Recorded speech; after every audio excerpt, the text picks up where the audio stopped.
Okay, class, so this week we're going to start on our first project. So I want to go over a couple things about research. One of the main things that we'll be doing with critical thinking is taking what other people have established as their theories, their ideas, and then combining it with your interpretation of material, your interpretation of how you want to put some of these ideas together to come up to with your own conclusions.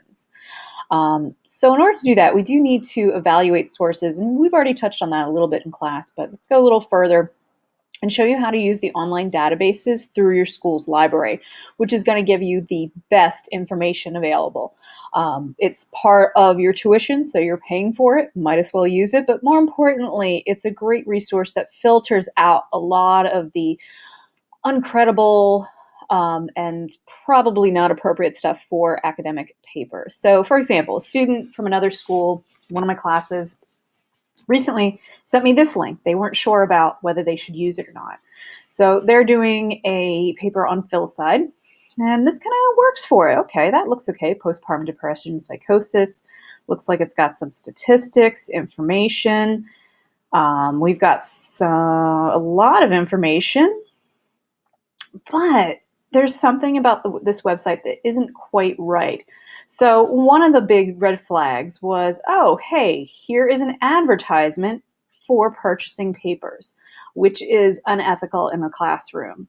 So by looking around this site a little bit more, all it really is a collection of potential student papers.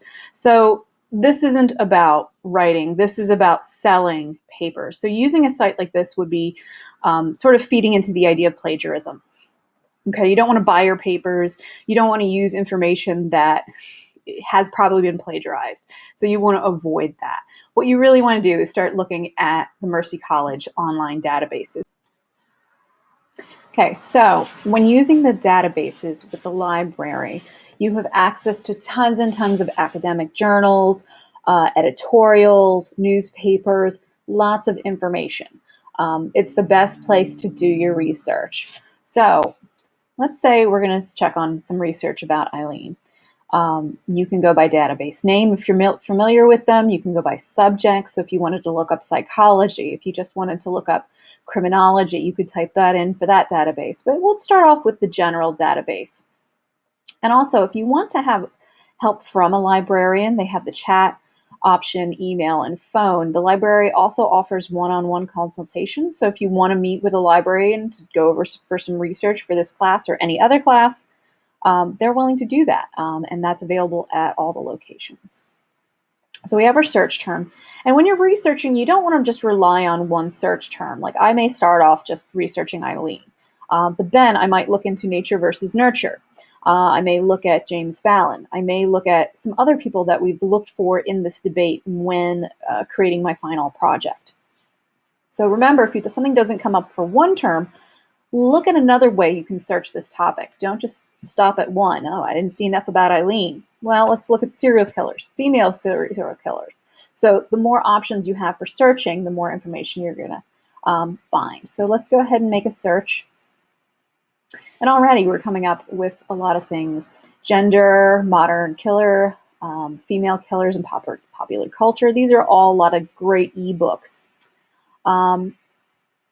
What we might want to do a little bit is kind of look at the availability. So these are definitely at the library. So if you have access to the physical library, that'll show you exactly what you have available. If you only want ebooks, we might just want to do articles for this. So we can specifically say we're just looking for articles. And that'll give us specific articles. Now another option through the catalog is publish date. Now some of the cases that we'll be working with have been going on for 10, 20 years.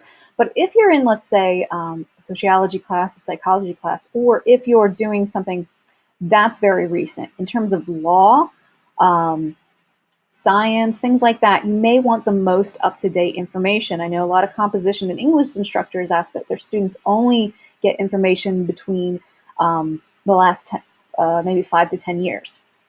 So Google doesn't do this. So you can easily put in, let's say you only want something from the last couple of years, 2010 to 2016. Okay. So that's going to only bring up articles that have recently been published about the topic. Okay. It's going to limit the amount of information. It's going to filter and limit how many articles you have to go through because it's only collecting stuff from more recent sources.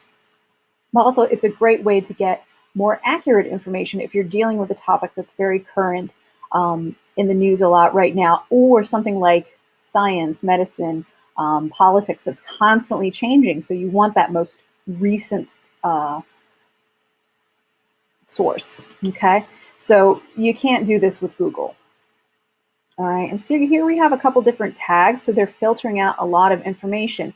You're only relying on search terms when it comes to using just a search engine, but here you can get specific information. So let's take a look at some of these articles. Let's see, a little bit general about. This one's a pretty good one.